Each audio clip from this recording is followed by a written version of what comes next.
What are your WTF family traditions?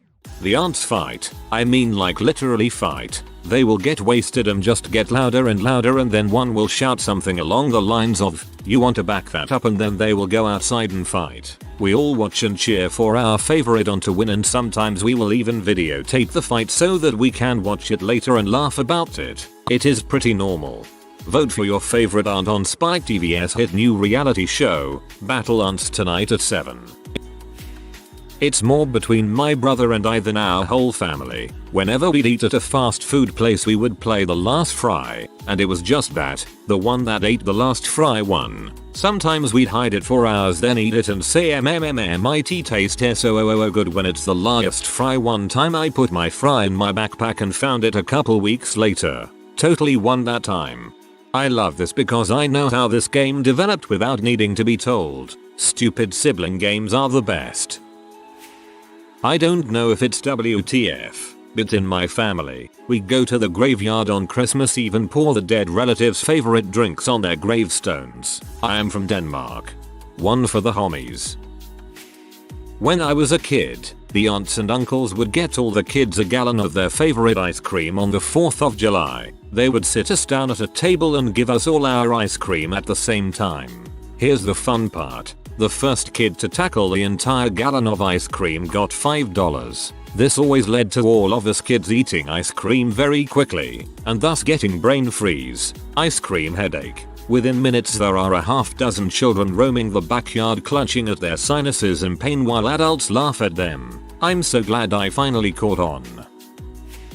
Whenever we make a turkey or goose for Thanksgiving and Christmas, we have to slap it. I don't know why. The slapping takes place when the turkey is in the roasting pan. You just slap it with moderate force, about the force you would use to slap a fly or mosquito on your leg. Whenever I asked my grandmom, she would sing its tradition and never answer the question beyond that. Whenever any one of us has to take an exam, they take a single uncooked potato with them. This has been tradition ever since my grandpa found one in his pocket after acing his driving test. We're not a particularly superstitious family otherwise, but the potato has proven itself indispensable.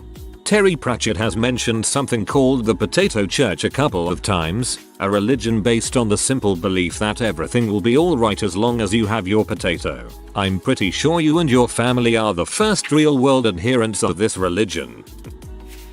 My sister accidentally started a tradition when she was a kid. She wandered into my parents' room one evening after watching TV and asked them, "Who is John Belushi?" I think she was 8 or 9 at the time. My parents, who were big fans, told her who he was and then asked her why she wanted to know. Her response was, "Oh, he died," and she wandered out of their room.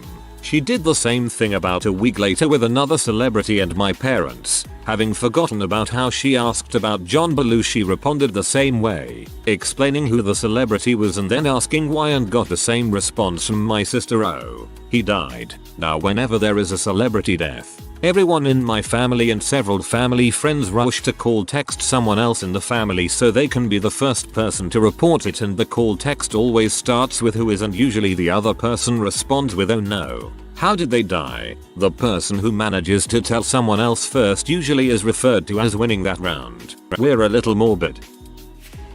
Hound stealing. It's close to sacrilege in our family, but that doesn't stop us. Our dogs, 2 whippets and a treeing Walker Coon hound, sleep in our beds with us, and on cold winter nights we'll sometimes sneak into each other's rooms and steal a dog out from under the covers and carry them to our own beds.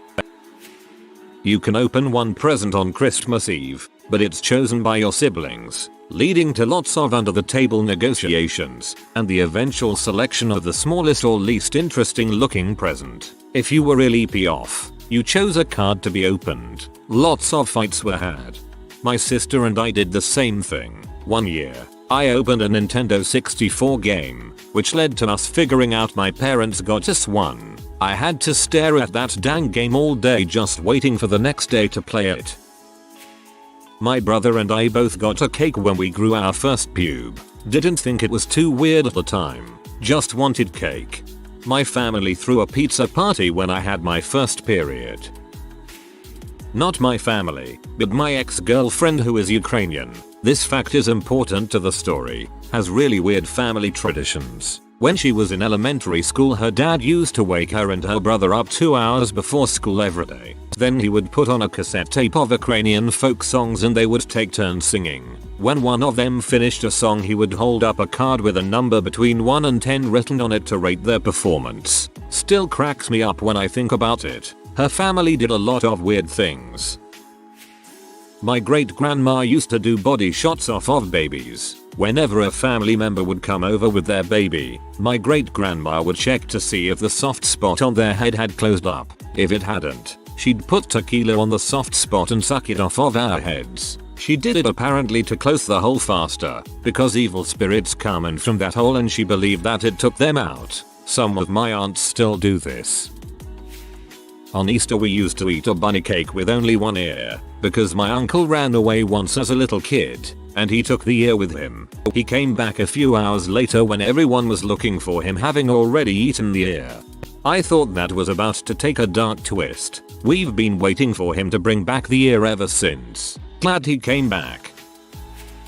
It's not really WTF unless you aren't warned. Every year our Thanksgiving consists of all the neighborhood strays, usually around 25 people. The food is glorious and wine is plentiful. When everyone is seated for dinner, my dad does a toast and then turns on the song Alice's Restaurant. Our entire family and regular guests sing the song as it's being played. The newcomers are usually a little mortified and stunned that A, 20 people are singing the same song around the dinner table. B, we know all the words. C, the song is so dang long. I've grown to love this tradition.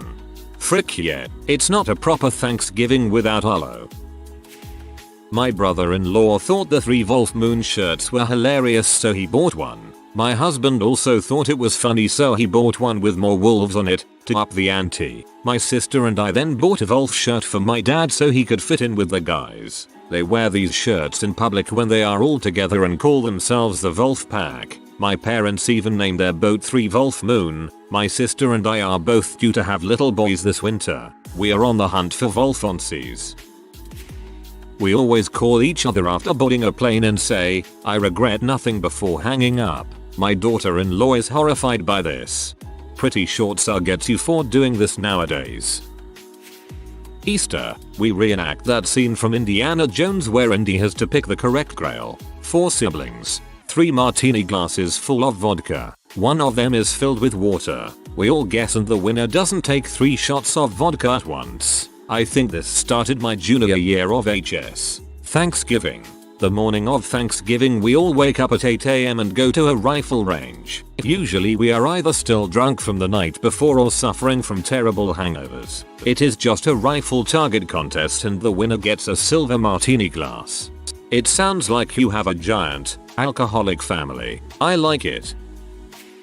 My extended family gives an award every Christmas to the family member who is voted to have done the dumbest thing that year. The trophy is a gold crown that must be displayed prominently in the winner's house for the rest of the year. Past winning events have included sneezing and crashing a bike, sinking a rowboat, boarding the wrong bus in London, mistaking a Nerf football for a cardinal, hitting a small dog while on bike, and getting hit by a bus. You have to have thick skin to be a member of my family. That football went on to cast the tie-breaking vote for Pope Francis. Every once in a while, my mother gets this idea that we don't have enough traditions. So, she makes some up. Oh, let's hold hands during prayer like we always do. We have literally never done that.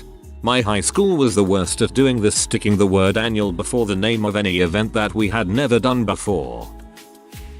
The men in my family have epic towel fights at most get-togethers. We've been doing it for nearly a decade and we play pretty rough. Welts, bruises, and some occasional blood is shed. It's barbaric. It's painful. It's a good show. I await the creation of the YouTube channel.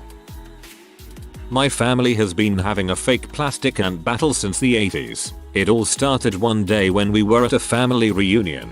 Camping in Yosemite. My aunt had come across a bag of those plastic ants in a mom and pop shop nearby and decided to prank my grandfather by putting one in his coffee cup when he wasn't looking. He remarked about how big the ants are in the mountains and emptied his cup on the ground. At that point, the family decided it would be fun to continue pranking him all week and he never caught on. Finally somebody tipped him off on the last day of the reunion. He looked at us, nodded, we all said our goodbyes and went our separate ways. The next year, he came prepared, armed with bags and bags and bags of plastic black ice. He terrorized the living crap out of every one of us. No sleeping bag was safe, no bowl of cereal uninfested, and when I went home I squeezed my toothpaste and an ant came out onto my brush. He got us, and he got us good. To this day the tradition continues. One year my aunt tied giant plastic ants to the roof racks of all of our cars. My mom has a welcome sign that has a metal ant on it. I once made a batch of cookies with chocolate Jimmy ants on them. The ant war is probably my favorite thing that we do as a family, but I get the strangest looks when I try to explain why I'm cracking up at a picture of an ant my cousin posted on my FB wall. That sounds freaking fantastic. Before my grandpa passed, my mom and him would give each other this set of ceramic teeth that were salt and pepper shakers. They would elaborately hide them in things when giving them back to the other person. I remember them showing up in at least 2 different pies, my birthday cake, a sealed box of crackling oat bran, mashed potatoes, a meatloaf at a restaurant, Swen and a stuffed animal my sister got for Christmas, and the list goes on and on. I have an unnecessary fear of teeth now. My uncle used to order everyone in a bar a shot of blackberry brandy. After my uncle died, my dad started doing it, particularly at family functions. Now that my dad's passed, we, my brothers and mom, carry on the tradition even though it's the most disgusting liquid ever invented. Not really WTF, but people always ask why we gag it down when clearly none of us enjoy it. When clearly none of us enjoy it, that is how you know it's a good tradition. My mom couldn't remember if there was a mythical creature associated with birthdays like there is for Christmas, Easter, losing teeth, etc. So in a panic she made one up, hoping it was the right one. We grew up with the birthday platypus. My mom's logic after inventing the birthday platypus was that she couldn't get rid of him without probably also destroying Santa Claus, so she kept him around. It didn't help my brother and I with not being the weird kids at school when asking other kids what the birthday platypus brought them. 20 plus years later and we still celebrate with the birthday platypus. Thanksgiving. Pass the spoon. After we've eaten and you're sitting around the table, someone puts whatever on a spoon and hands it to the right. Then next person repeats the process. Pepper, food, sugar, paper, a hair, booze, etc. Whoever spills the spoon has to eat its contents. It's like Irish Catholic Jenga. Worst game ever. Irish Catholic Jenga, oh man, I'm marketing this. We go to Hooters on Thanksgiving. We aren't oblivious to it being a weird tradition. My immediate family travels about 5 hours for Thanksgiving. We tend to do Thanksgiving dinner at like 2-3 p.m. to allow those who need to visit other households. Since my siblings, I am one of 5, plus their SON children, my dad, stepmom and myself travel there, we don't really have anything to do after family time winds down. The elderly family members stay with my great aunt and uncle and we all stay in a hotel nearby. At about 7-8 p.m. the elders tend to be settling in for the night and we head back to the hotel and often begin to get hungry again due to really having a late lunch and never really eating dinner. In years past we would just try to find a pizza place or something, but about 9 years ago we started going out for dinner. It is Thanksgiving so there are only a few options: IHOP, Waffle House and Hooters. On the inaugural Hooters Thanksgiving my sister was pregnant and swore she would throw up if we had IHOP or Waffle House. Hooters stuck as our annual post-Thanksgiving dinner. Just make sure to tip well. Working in a restaurant on Thanksgiving sucks. My mother slapped me hard when I got my first period. It was so unexpected. Just googled it and apparently it's a Jewish custom. Just thought my family was crazy. Because getting your period isn't bad enough. Instead of putting a star or angel on top of our Christmas tree, we have this 3-foot-long orange and purple plush snake I won at an amusement park years ago. I put it up one year as a joke and it stayed there. The next year we decided to do it again. We named him Jake the Christmas Snake. He even has a short song. Jake the Christmas Snake. Merry Merry Christmas, like a snake. My family orders Chinese takeout each Christmas Eve. I think they finally got sick of cooking for everyone and one year just said, frick it, we're ordering Chinese food. You and all the Jews. My dad is one of 12, so we usually have a giant family reunion every year. 40 plus people. It starts out all nice, but then the liquor starts flowing. Every year for the past decade we've gotten pee drunk and then someone fights someone. The fighting is not on purpose. It just seems to happen and is usually different people every year. It's been a running gag that it's not a family Christmas until a fight breaks out. I recalled this in a thread a while back, and I'm not sure it's really all that WTF, but we celebrate Groundhog's Day as a really big deal. We get together and eat cake and watch the movie. It's fun. I want to be in your family. Please adopt me. For Thanksgiving, on the morning before the big meal, I eat a can of black olives. I have no idea why, but my mom always makes sure I have a can. Every Christmas, Easter, and Thanksgiving dinner my grandmas get me a can of black olives to demolish. My family is pagan. They dance around bonfires half naked and smoke weed. When a family member dies, I have to fly back to Europe to kiss the family tree. As an agnostic, I find this very amusing. As someone who can barely afford anything, I find my family to be too expensive for my liking. But goddamn it, I love them. Getting my weekly calls from grandma reminding me to burn sage and other things make me happier than I usually let on. I love how they just make up these rules as they go too.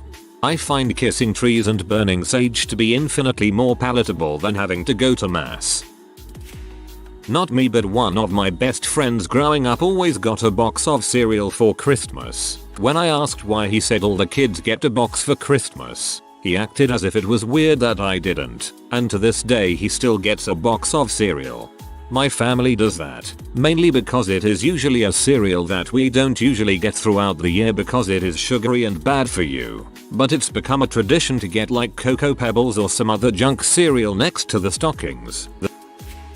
Well, this one recently died, but I liked it a lot. We'd have a joke gift day a few weeks before Christmas. It didn't really matter when it happened. The year prior, we'd draw names from a hat, and then we'd be responsible for finding a joke gift for that person. Joke gifts were just little trinkets or novelties. They were things that mocked your idiosyncrasies and personality. Basically, the joke was for everybody but you, unless you could laugh at yourself. My great aunt had an absolutely crippling fear of birds, so somebody got her a giant hat that was covered with little plastic models of fake birds. When she opened it, she just about had a heart attack. My stepdad gave his cousin-in-law a can of spotted dong that he ordered from England. Of course, the cousin-in-law loved it and kept it in his shop. Periodically he'd shout, "Where's my spotted dong?" Then we had the fish slippers. They were these hideous salmon-shaped slippers that were originally gifted to my grandpa, who had a rather gaudy sense of fashion.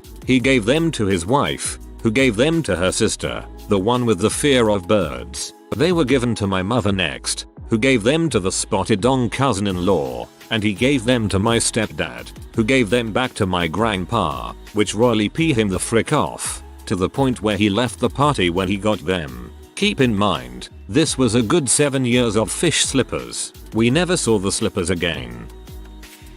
Every Thanksgiving we take the turkey carcass and put it in a tree in our backyard to see the turkey vultures come.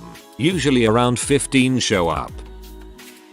My parents don't wrap all the Christmas gifts, so my parents wrap up a bunch of gifts, but the majority of gifts when you wake up in the morning are simply unwrapped gifts sitting in the living room, and those gifts are from Santa. All other gifts are from family, and we know they are, but we're not allowed to play with said gifts until mom and dad get up.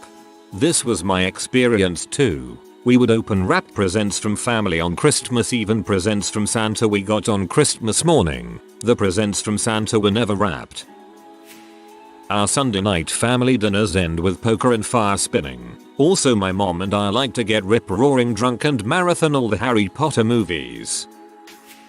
My family is super hush-hush about that fact that anyone in the family smokes cigarettes or pot. Seemingly every year at Christmas and Thanksgiving we went over to my aunt's house and all of the adults sneak into the backyard to smoke their cigarettes. All of my cousins sneak away to the neighbor's house to smoke pot. During this time, I sneak into the kitchen to eat more mashed potatoes and gravy and take a shot of whiskey so I can stand to listen to them talk for the rest of the evening. A month prior to the main event, my family does a practice Thanksgiving. It's not unusual for the event to draw 40-50 people from the town throughout the day. That sounds like an excuse to just absolutely stuff yourself twice. I like it. Brides in my family go to the supermarket in their wedding dress with the wedding party and purchase a packet of condoms on the way to the reception from the ceremony. My family has a box that has been used to wrap presents for about 15 years. Whoever receives the box has to use it to wrap someone else's gift the next year. You just have to cross out the names from the year before and find a place to put the new names. It's like a popular person's yearbook. There isn't much room left, but we always find a way. Another one is a dress that has been passed around for about 10 years. It's not the prettiest looking dress. The rules are kinda unspoken, but when you get the dress you have to act like you love it and have never seen it before. Then, when everyone has forgotten about it, it gets gifted to someone else. One more. When someone asks you what you got them for Christmas, the only acceptable answer is an elephant. Some years people actually get elephant themed gifts just to make it more fun. My grandparents had a neighbor that made the most nasty but fruit bread. Cake would not sufficiently work. It was really just bread with dehydrated chunks of fruit in it. It's awful. They used to toss it out after thanking her, but one year I guess grandma decided to wrap it up in some aluminum foil and hide it in one of my aunt's suitcase when she went home. For about 2 decades after that it was a game to try and hide the bread in a suitcase of a visiting family member, or bring it with you and hide it in their house car while you are visiting. After family get-togethers everyone would be locking their cars whenever they were not in the act of packing the car. Copies of keys were made in secret so we could sneak into each other's packed suitcases. If anyone saw us we probably looked like we were paranoid of family stealing our stuff. This ended up making some of the best stories ever though, and brings some smiles whenever I tell them to friends over drinks. This ended with my mom's generation, and she only found out about it from a family friend. He came over to my grandfather's family home one evening. They were all adults at this point. Everyone got very drunk, then proceeded to turn off all the lights in the house, hand out knives to all the guests, and play hide and seek in the dark with knives. Apparently this happened quite a few times and seemed to be a typical family gathering game. I didn't realize how dysfunctional my family get-togethers were until I met my wife. The first time I invited her over was Thanksgiving. I always thought my family was a little crazy, but see it through her eyes gave me a whole new perspective. We walked in and the first thing we hear is my grandmother screaming, "I burnt the dang rolls." My cousins are arguing over how much to chip in for the dinner. You see, all of our family dinners are paid by each person. You don't have any say in how much your part is. The minimum per person is $10. That's right, my grandmother charges for her cooking. The kids are screaming or crying. There is no silence in any part of this 1100 SQFT house. My aunts and uncles brave the cold weather to smoke 1/4 of a cigarette every 10 minutes outside because they are so stressed. They are not allowed to smoke inside because my grandmother is a reformed smoker. There is always a guarantee that a plate or dish will be broken over anger or frustration. This is not even a glimpse of the other things that happen during get-togethers. I visited my wife's family for Christmas. Everyone is reserved. Her grandmother cooks awesome. There is an order to everything. It just seems like a perfect family. Truth is they just keep it to themselves. Not sure if this is better. I'm bored to death when I am there. Now I'm questioning how functional my family is. That just sounds like a regular Sunday night dinner at my parents' house. If my dad could figure out a way to charge everyone for his elaborate dinners, I'm sure he would. If you are new to the channel, you can subscribe. I publish new videos every day. Until then, check another video.